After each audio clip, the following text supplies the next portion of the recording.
Asalaamu calaykum waraxmatullaahi wabarakaatu. Nabadda wada la soo dhawaada meel kastoo dunida ka joogtaan. Maanta waxaynu soo qaadan doonaa ciidamo ka tirsan sirdoonka Soomaaliya, gaar ahaan hay'adda loo magacaabo NISA oo magaalada Hargeysa lagu qabtay.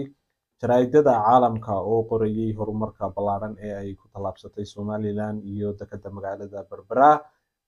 Banaanbaxyo rabshado wata oo ka dhacay dalka Venezuela. Maanta qodobadaas ayaynu soo qaadan doonaa. Channelka subscribe saara oo muuqaalka noo soo share gareeyo meel dheer noo gaarsiiya. Haddaba shalay toole waxaa magaalada Hargeysa ka dhacday ama ciidamada sirdoonka Somaliland ee lagu magacaabo NII waxa ay gacanta ku dhigeen xubno ka tirsan sirdoonka Soomaaliya ee lagu magacaabo hay'adda NISA.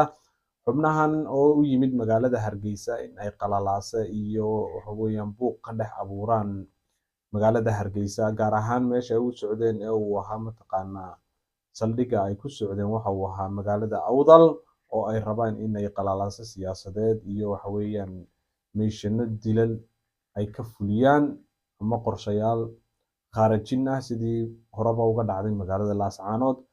Tan iyo intaanu dagaalku ka dhicin aynu wada ognahay magaalada Laascaanood waxaa jiray qorshayaal dilal qorshaysan oo dadka waxgaradka iyo dadka aqoon-yahanada ee magaalada u dhashay in dad la khaarajinayay.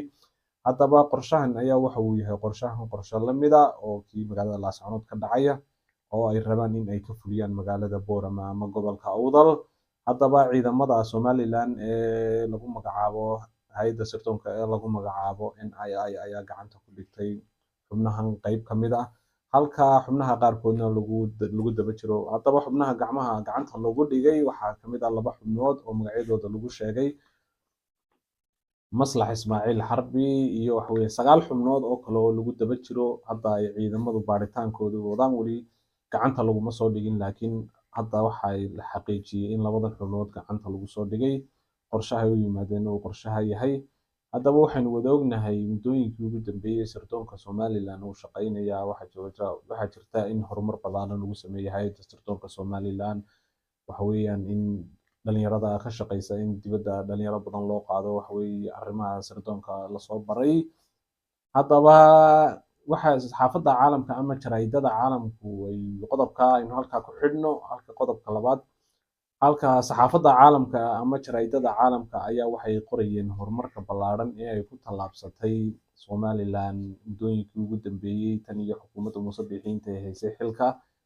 Nimo inbuu soo gaarsiiyay hadda intii ay dekedda magaalada Berbera ay la wareegtay shirkadda DP World ayaa waxaa saxaafadda caalamku ay qoraysaa in Somaliland ay horumar badan oo xagga geeska Afrika ama bariga Afrika ay qaaday. Horumarkaas oo ah in dekedda magaalada Berbera ay kusoo xidhanayaan maraakiib waaweyn oo aan hore ugu soo xidhan jirin magaalada Berbera, iyo maraakiib waaweyn oo xamuulka qaado oo caalami ah inay imaanayaan. Sidaynu wada ognahayba Somaliland waxaa jirtay heshiis ay la gashay dowladda, sida ay qorayaan saxaafadda caalamku. Waxaa jiray heshiis ay wada galeen sanadkan bishii 1 2024 MAU-ga heshiiska ay Itoobiya wada galeen. Heshiiskaas oo Somaliland faa'iido badan iyo manfac badan u keenay ayaa saxaafadda caalamku waxay qoraysaa Somaliland in ay noqotay dal muuqda oo ku dhex yaalla geeska Afrika. Haddaba maahmaaha Ingiriisiga waxay odhan jirtay darajada ugu samaysa ee ugu fiican adiga iyo cadowgaaga dhulka marka aad ku dhufato adiga oo aan la dagaalamin. Marka Somaliland waxay muujisay in horumar badan iyo ay wax badan ay soo wado. Haddaba aynu qodobka ugu dambeeya aynu u gudubno. Waxaa jira banaanbaxyo ka dhacay magaalada ama dalka Venezuela. Shalay toole ayaa waxay ahayd doorashadii dalka madaxweynaha lagu dooranayay ka dhacday dalka Venezuela. Haddaba maanta banaanbaxyo rabshado wata ayaa waxay ka dhaceen magaalada caasimadiisa dalka Venezuela, kuwaas oo dhaawacyo badan iyo dad badan oo sababay in boolisku ay sunta dadka ka ilmeysiisa ay dadka ku buufiyaan. Tan iyo shalay waxaa jirtay guux siyaasadeed oo mucaaradka dalkaasi ay qaadaceen doorashadii madaxtinimada, kuwaas oo ay sheegeen in la gacan bidixeeyay oo madaxweynuhu ku shubtay. Halka iyadoo boqolkiiba 80 shalay tole codbixinta la tiriyey lagu dhawaaqay guddiga doorashooyinka dalkaas ay ku dhawaaqeen in boqolkiiba 51 uu ku guuleystay madaxweynahooda Madura. haddaba saxaafadda caalamka